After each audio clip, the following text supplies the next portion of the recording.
오늘은 소설 개미의 제5편, 즉 마지막 편을 올려보기로 하겠습니다. 퐁텐블러 고등학교에서 혁명이랍시고 단체 행동을 주도했던 진리와 그 일행은 숫자가 521명인데요. 그 많은 사람들이 농성을 하기엔 학교가 그나마 최적의 장소라고 할 수 있었죠. 학교 안에는 기숙사가 있으니 잠자리가 일단 해결되고 전기수도가 있으니 밥을 지을 수도 있었고, 물론 그 식품 저장고가 있고 식당도 있습니다. 기타도 있고 잔디밭도 있으니 노래 부르며 춤을 출 수도 있고요. 그래서 농성이 계속되지만 경찰들은 그렇다고 해서 허수아비가 아니죠. 그들은 그들대로 농성장의 사람들을 체포하거나 해산시킬 의무가 있으니까요. 한편 개미나라 벨로캉에서는 무슨 일이 벌어지고 있을까요? 인간으로 치면 선구자이고 천재이기도 한 103호 개미가 주도하는 토론그룹들이 자발적으로 생겨나 손가락들의 삶에 관한 지식을 퍼뜨리고 있지요. 벨로캉, 어머니의 도시, 숲에서 가장 큰 개미 둥지, 개미들의 가장 위대한 전설이 생겨나 쓰러진 곳. 벨로캉, 오랜 여행과 손가락들과의 교우 관계를 겪고 나서 일단 숲으로 돌아온 103호 개미는 자신이 알고 있는 모든 지식을 총동원하여 다른 개미들에게 손가락들에게서 얻은 지식을 전하고 있습니다. 자기 나라라고 해도 그 숲속에 피라미드 근방에 있습니다. 그 뒤편에 있는데요. 그 개미들은 지금 전투를 벌이고 있는데요. 살생의 강기가 절정에 달하자 죽이고 죽는 전쟁 노름에 일대의 숲은 아수라장이 되지요.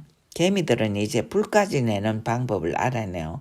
장가지들을 모아 다발을 만들고 화재까지 내는데요.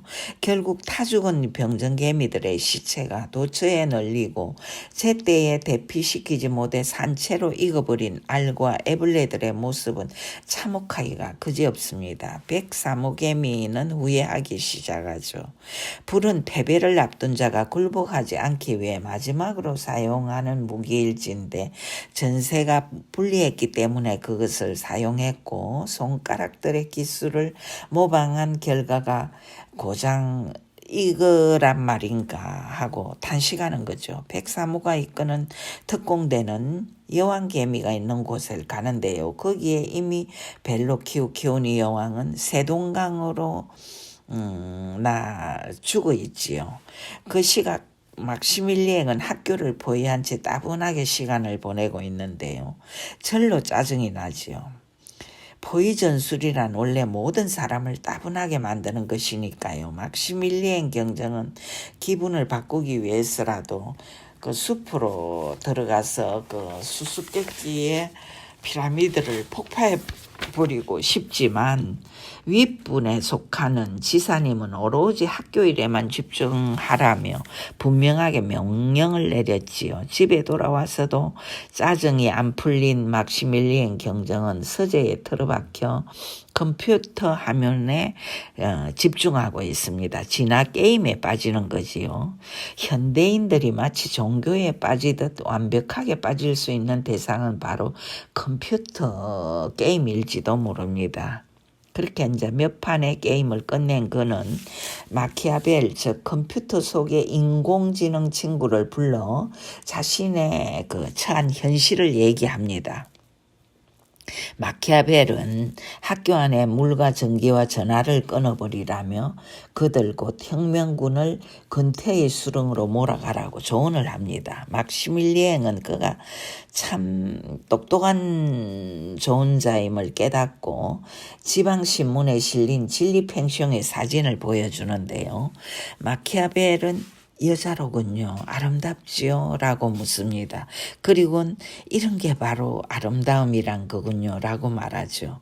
컴퓨터 인공지능은 지극히 주관적인 개념엔 다소 미흡하다는 사실을 일깨워주는 말이지요. 컴퓨터야말로 인간의 성취 가운데 가장 훌륭한 것이지만 인간의 자유스러운 의지나 주관과는 다르다는 사실을 말하고 있는 거지요. 아무튼 퐁테블로 고등학교가 증거된 지 6째 되던 날 막시밀리앵은 자기 컴퓨터의 조언에 따르기로 결심하고 학교로 통하는 전기와 수도를 끊습니다. 그렇다고 해서 혁명군이 바로 손들고 투항했을까요? 인간은 그렇게 만만한 존재가 아닙니다. 모든 것을 완벽하게 이루어내는 신과는 다르지만 그들은 인간의 선조들이 그러했듯이 자신이 처한 공경에서 헤어나기 위해 필사적인 노력을 거듭합니다. 컴퓨터 통신을 하는데 없어서는 안 되는 에너지를 절약하기 위해서 촛불과 호롱불을 밝히고, 호롱불은 갑자기 어디서 생겼는지는 모르겠습니다만, 자전거 여행 클럽에 자전거들을 발전기에 접속시켜 건장한 사람들이 자전거 페달을 밟아 전기를 공급하는 등 온갖 지혜가 동원됩니다. 빗물을 받아 저장할 통을 만들므로써 물의 문제를 해결시키는가 하면 모래로 몸을 씻는 방법까지 서로 가르쳐 줍니다. 그렇게 고난을 이겨나가는 동안 그들의 단결력은 더욱 강화되고 자급자족의 생활을 하는 거죠. 외부의 압박은 그들의 혁명을 약화시키기는커녕 오히려 그들의 단계를 더욱 견고하게 만들어 주었다고 할 수 있죠.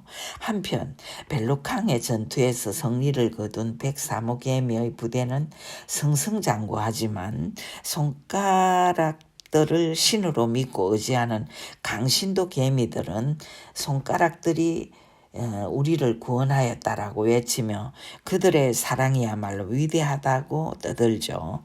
정작 전투를 승리로 이끄는데 나름대로 지능을 쓰며 과학적인 전쟁을 지휘한 103호 개미는 토론에 열중하고 있을 뿐입니다. 그는 말하죠.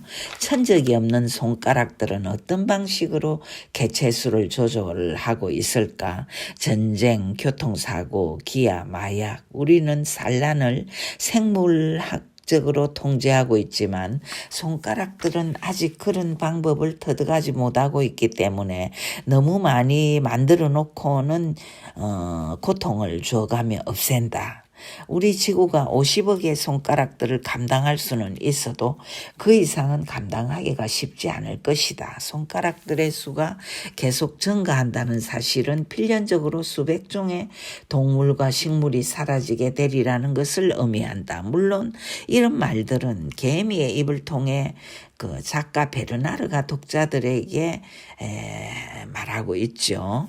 아무튼 시일이 흐르면서 막시밀리엔과 그 일행들의 그 인내심도 한계치에 도달합니다. 때마침 깡패 일행이 학교에 침입해 전투를 벌이게 되는데요. 막시밀리엔은 그 사실을 방관하면서 오히려 진리와 일곱 난장의 그룹 그리고 그 외의 그 혁명 부대들을 위기에 몰리게 만들어버립니다. 뿔뿔이 흩어져 쫓기던 사람들은 전부 다 달아나고 진리와 그 일행들만 그 우여곡절 그때 숲에 달아났다가 흙더미로 뒤덮여 언덕으로 둔갑해 있는 피라미드 안에 들어가서 서로 제의를 하게 되죠.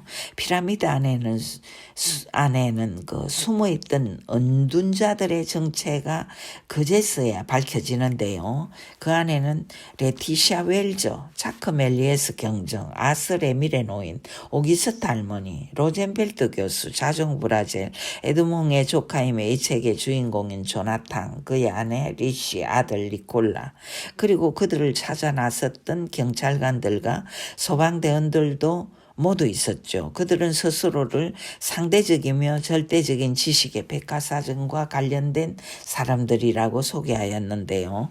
죽은 에드몬 교수의 사상과 철학에 매료된 그들은 개미 문명과 인간 문명을 이어주는 대사관을 설치하자는 의견의 의기투합에서 함께 살면서 건물 안에 온갖 시설을 만들어 놓고 공동생활을 하고 있는 거죠. 그들의 건물은 지금 17m는 땅속에 묻혀 있고 3m만 땅 위로 솟아있는 특이한 건물이었죠. 그들은 밖으로 노출된 부분을 위장하기 위해 거울판으로 완전히 덮어버렸는데요. 그 언둔처에서 평화롭게 연구에 전념하면서 그 개미들과 대화하는 수단을 완벽하게 개선하고 방해꾼들이 피라미드에 접근하는 것을 막아주는 개미 로봇까지 만들었죠. 그러던 중에 겨울이 오면서 숲의 나뭇잎이 모두 떨어지고 피라미드가 노출되었고 앞서 우리가 읽었듯이 산책 나온 그 진리 팽숑 아버지의 눈에 띄게 되었던 거죠. 그러면 그분은 왜 돌아가신 건가요? 라고 누군가 묻습니다. 아슬의 미래가 대답하지요.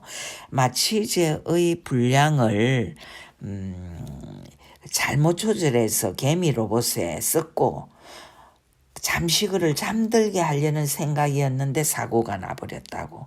진리는 그러나 그들을 원망하지 않습니다. 아버지는 원래 약물 알레르기가 있었기 때문에 마취를 함부로 할 수 없는 분이었는데 그들이 그 약을 쓴 건 실수였다는 걸 이해한 거죠. 그 이제 사건이 커지고 경찰까지 투입이 되었고 그들은 언둔처를 흙이 덮인 언덕으로 만들어 버렸고 지금까지 겨우겨우 이제 유지하고 있음을 고백하지요. 그들은 지하수를 이용해 물을 얻어 지하에다가 그 버섯봉 농사까지 짓고 있었으며 개미들은 모래를 채운 그 수족관에 살게 하면서 서로 이제 소통하는 방법을 연구하고 있었죠. 필요한 경비 조달은 그러면 누가 했느냐? 아서의 아내 레미레가 함정 퀴즈에 출연해 번 돈으로 충족하고 있음을 밝히죠. 바야흐로 뉴스 시간이 되자 언둔자들은 텔레비전을 켜 뉴스를 보는데요. 진리와 그 일행들, 즉 공공기물 파손자들을 찾아 당국은 한창 떠들고 있는 중이었죠.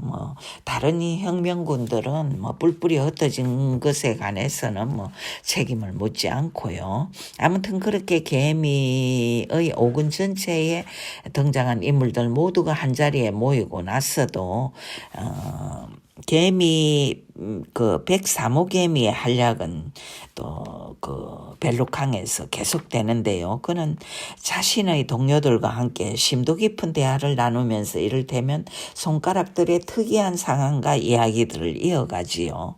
처음에 손가락들은 먹을 것을 얻기 위해 싸웠다. 그러다가 먹을 것이 충분해지자 이번에는 자유를 위해서 싸웠다. 자유를 얻은 다음에는 노동하지 않고 되도록 오랫동안 쉬기 위해 싸웠다. 이제 손가락들은 기계 덕분에 그 목적을 다 이루었는데 그래도 그들은 삶의 행복을 만끽하기보다는 스스로 불행하다고 느끼면서 가진 불만을 털어놓는다. 개미들은 또 인간의 그 성행위에 대한 이야기를 나누기도 하는데요.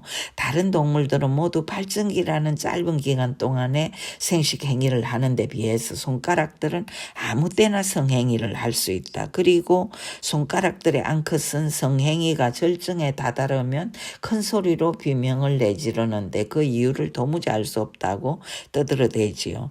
왜 소리를 지르지라고 개미 중 한 마리가 묻지요. 그러자 그건 포식자들을 쫓아내기 위한 거야. 그래야 그들이 방해를 받지 않고 편하게 교미를 할 수 있거든. 이라고 다른 개미가 대답하는데요. 아무튼 그들의 해석이 하도 우스워서 작가도 아마 이 부분을 쓰면서 크게 웃지 않았을까 나름 생각해 봅니다. 손가락들은 위험이 닥치면 텔레비전에 더듬이가 모든 것을 알려준다고 또 말합니다. 그렇게 시간은 흘러가고 경찰들은 마침내 그들의 그 은신처를 찾아냅니다. 뭐 찾아내는 건 사실 뭐 시간 문제죠, 그죠? 체포를 하게 되는데요. 사람만 체포하는 게 아니라 그 안에 있던 개미들까지 체포해 가는데요. 시험관이나 물이 없는 수족관에 들어앉아 있던 개미들 통째로 재판정에 옮기는 거죠. 재판의 과정은 솔직히 좀 황당합니다. 개미를 사람과 동일선상에 세우고 재판한다는 것 자체가 황당한 거죠. 하지만 개미라는 소설은 어차피 지어낸 픽션이고 공상과학 이야기죠. 이런 허무맹랑한 스토리를 통해서 작가는 자신이 하고 싶은 말들을 하고 있는 거죠. 책 안에 수시로 등장하는 에드몽 웰즈가 남긴 어록에는 생물학, 철학, 세계사, 정치사, 의학, 해부학까지 무진장으로 망라되어 있는데요. 가히 지식의 보고라고 일컬을만 합니다.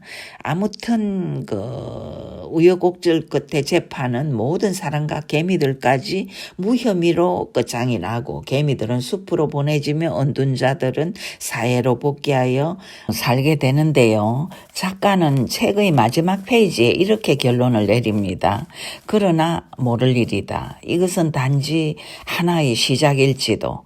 저는 책장을 덮으면서 생각합니다. 내용이 다소 허황되고 황당무계하다 할지라도 이런 것에 굳이 구애받을 필요는 없는 것이고 더 많은 지식과 사상, 철학으로 우리들의 편견에 찬 안목을 넓히는데 일조한 이 작가야말로 진정 위대하다고. 무엇보다 한낱 미물에 불과한 곤충일지라도 생명인 이상 하찮게 여기지 않고 그들의 목숨을 귀하게 여길 뿐 아니라 그들의 삶을 폭넓게 이해하는 태도야말로 인간의 품격을 높이는 행위일 것이라고. 우리는 지금까지 우리가 배워오고 알아왔던 사실에만 집착해온 어리석은 동물이지만 작가는 그런 인간의 시각과 사고의 새로운 지평을 연 사람이면 분명하다고 생각합니다. 시청해 주셔서 감사하고요. 소설 개미에 대한 서평은 이것으로 완성입니다. 다음에는 또 다른 작품으로 여러분을 찾아뵙겠습니다. 감사드립니다.